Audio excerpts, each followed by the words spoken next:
لوگو، جو چیزیں زمین میں حلال طیب ہیں وہ کھاؤ، اور شیطان کے قدموں پر نہ چلو، وہ تمہارا کھلا دشمن ہے۔ وہ تو تم کو برائی اور بے حیائی ہی کے کام کرنے کو کہتا ہے، اور یہ بھی کہ اللہ کی نسبت ایسی باتیں کہو جن کا تمہیں کچھ بھی علم نہیں۔ اور جب ان لوگوں سے کہا جاتا ہے کہ جو کتاب اللہ نے نازل فرمائی ہے اس کی پیروی کرو، تو کہتے ہیں نہیں، بلکہ ہم تو اسی چیز کی پیروی کریں گے جس پر ہم نے اپنے باپ دادا کو پایا۔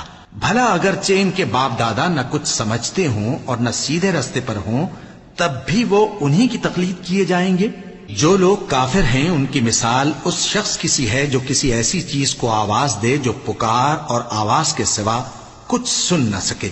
یہ بہرے ہیں، گونگے ہیں، اندھے ہیں کہ کچھ سمجھ ہی نہیں سکتے۔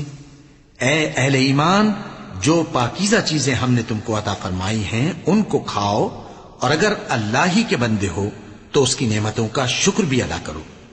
اس نے تو تم پر بس مرا ہوا جانور اور لہو اور سور کا گوشت اور جس چیز پر اللہ کے سوا کسی اور کا نام پکارا جائے حرام کر دیا ہے۔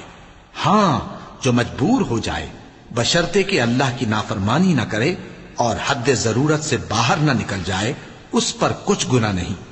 بے شک اللہ بخشنے والا ہے، رحم کرنے والا ہے۔